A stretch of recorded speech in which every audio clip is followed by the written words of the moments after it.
Hey guys, this is Max7910 and today I'm going to show you how to make a future rave drop. We will start off with the main lead. The main lead sounds like this. This is how the MIDI looks like. I have quick notes following, and then here at the end of the bar they always jump up and down, kind of pulsating. These quick rhythms are rhythms that we usually hear in the future rave tracks. Without processing, it sounds like this. The preset is basically just a simple triangle sound with 4 voices, and here just another source sound with 4 voices, a little bit detuned. We also have a little bit of attack, a little bit of sustain, a little bit of release, and a little bit of decay as well. Not to forget to mention, in the noise oscillator we have the bright white option selected. In the effect rack we have a delay with a little bit of feedback with the 16th notes on the left and 8th notes on the right, with the ping pong option selected.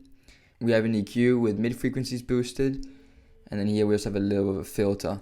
With processing and with reverb and delay, and also with automation of the release time, the lead then sounds like this.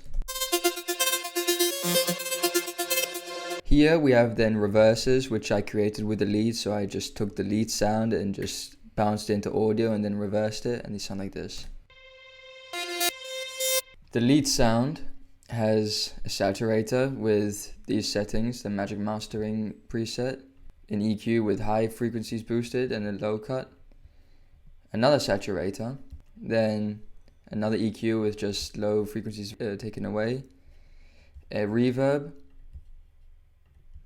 an OTT to thicken it up with also a lot of high frequencies boosted, a serum effects rack, which is basically just a filter activated. Here I am compressing the lead sound, and then here I am sidechaining the lead sound. On bus 1 we have the Future Rave type reverb, which I explained in the previous video. You can check that out. And here I have another bus. I actually want to be a little bit creative, and I scrolled through these built-in presets which are in Logic. And you can go up here, and then I just clicked on stereo imaging. I just chose filtered spread, and I thought it was cool just to leave it in, and it's just a little bit more of a creative sound designing. Here I have then 2 reverses which I created with the synth lead. They sound like this. Here I have a sub, a simple sine wave basically with these notes and a little bit of glide to it. The sub is in mono. It has also a bit of EQing. I just take away the high frequencies. I have then a multi-band EQ, which is basically just triggering when the kick hits. And then I have here a sidechain. The sub bass sounds like this. Then here I have a mid bass, which sounds like this. Here we have some simple saturation going on, a simple EQ of just taking away the low frequencies, an OTT, again some more EQing, and then here a sidechain. Here we have then some kind of stab or accent, which is basically just a stab, and I just took away the low and high frequencies and I put a sidechain on top, and it sounds like this. Here I have a simple kick with no processing going on. Here I have the same kick, but then I pitched it up in frequencies, and then I used the kick then as a sort of tom. I then added some low frequencies because it was missing a little bit of that oomph, and then I also removed some high frequencies, and then here I removed again some low frequencies because I thought it was a little bit too much and I wasn't accurate enough with the built-in channel EQ, and the tom sounds like this. Here I have a simple downlifter with some simple EQing, a reverb, and OTT, and also again some EQ going on, but here I wanted to add more of the mid-high frequencies just to really like fill it up here in the higher frequency spectrum.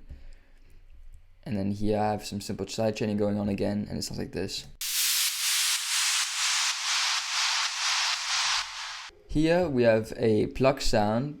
The pluck sound is actually almost identical to the main lead sound, just in this case I didn't have a second oscillator turned on, and I just had a different oscillator waveform, which is basically just a sine wave. Without processing, it sounds like this. The processing is basically again some saturation, an EQ boosting the high frequencies, another EQ just taking with the low frequencies, the same reverb from before, an OTT, again some really simple EQing, then here again the serum effects. The processing on this plug is basically identical to the lead sound, just the second saturator is turned off. The plug then sounds like this with processing. Towards the end of the drop, we have here a respace sound, which sounds like this. It gradually gets louder, and also towards the end of the bar, low frequencies are removed. The respace is just processed by two saturators, basically the presets saturate and color, which I personally really like, and magic mastering, which Tommy Jaden also recommends to artists. And then here we have another OTT going on, and then also this EQ. All in all, the drop sounds like this.